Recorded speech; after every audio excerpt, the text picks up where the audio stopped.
Hi and welcome to part 2 of Sleeping with Pete. No, just joking.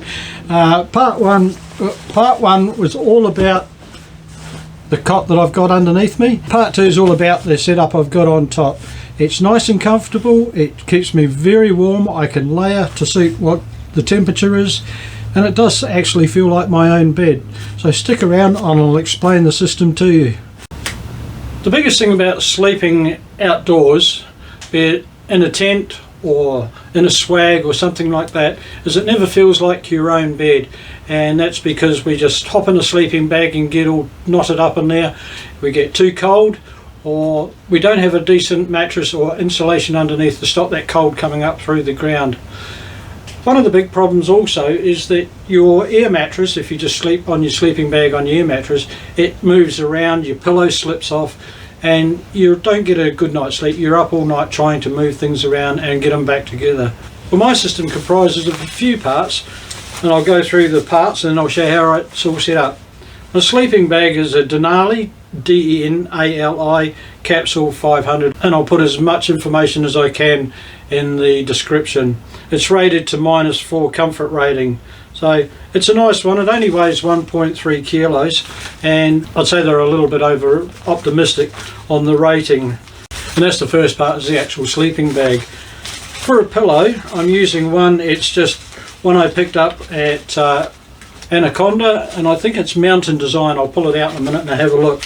The ones I like have a little bit of self-inflating foam in it, so you don't want to pump it right up, otherwise it just feels like sleeping on a bladder from a wine cask or something like that. If it's got a little bit of foam inside, that just adds to the comfort, and a nice outside. Don't go for the plastic cheapos. They might save you a little bit of weight, but in the long run they just slip and slide. And the next part is the actual mattress, the air mattress. It's a Cedar Summit, and it's the ultralight regular. The beauty of it, it does have some insulation built into it, so that helps with your comfort level. One thing I never do is pump them right up, because it's like sleeping on a brick. If you overinflate them, you just want it enough so when your weight's evenly distributed out across it, you're not going to be hitting the hard stuff. And the other thing that I use, and I don't use it as per it's designed for, is the Cedar Summit Thermalite Reactor Extreme.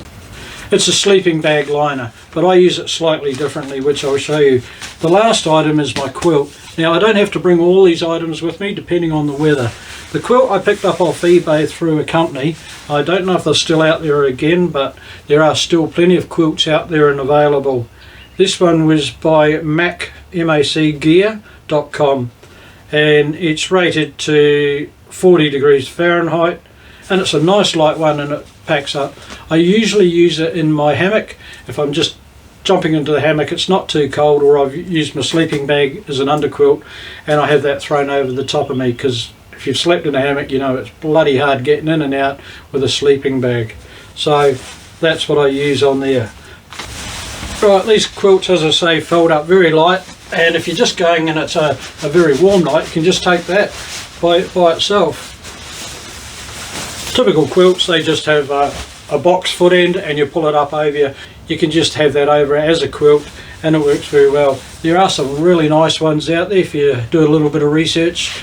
I was looking at some today on YouTube. They're around the $300 or $400 mark, but they've got straps and ties and everything that go with it, and zips all over the show. So have a look at those. Normally I'll just take the sleeping bag, and this is where I found it works a treat. The sleeping bag liner I put inside, but my mattress is actually inside there. So I'm sleeping on the sleeping bag liner rather than getting inside it. I did try it a few times and I got rather twisted up. But when you're sleeping on a cotton liner, it feels like a bottom sheet. You've got your mattress underneath and you're sleeping on cotton, and you've not got that plastic. It does cut down the noise. All blow up mattresses make a bit of a noise, and that cuts down on it. The other thing to stop the pillow disappearing is I put that inside and tighten it up. So when you're lying there, your pillow's there, it can't escape, it can't slide out and end up on the ground. A Mountain Design, and I just picked that up at Anaconda. So it's a very quick and easy setup. If it gets too hot, you can take your quilt off, or just, as I say, use your quilt. You've got your mattress and your pillow all tied up in here, so nothing's going to slide around. And once you're in there, it's very good.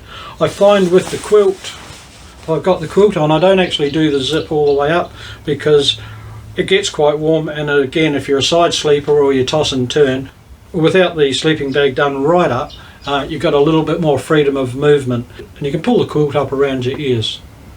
So the whole system is just roughly 2 kilos, and that gives you all the options of staying warm. The quilt's great because you can take it out and tuck it around you when you're sitting out around the fire and sitting on your chair. You can tuck it up and get a little bit more warmth there as well. And as I say, the cot was done in the last video, which again I'll leave a link to that. So that's my system. I hope it gives you some ideas on layering, and layering is no different than when you're going hiking. They talk about clothing having your base layer, your warm layer, and then your top waterproof layer. This is just layering, and it really helps keep the heat in.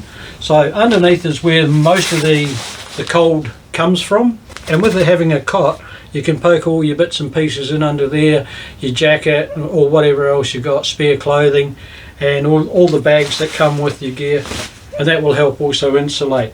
You've got the underside of the sleeping bag, you've got your insulated mattress, you've got the sleeping bag liner, so there's quite a bit underneath you to stop that cold air coming up, and with the sleeping bag on top and the quilt, you're set.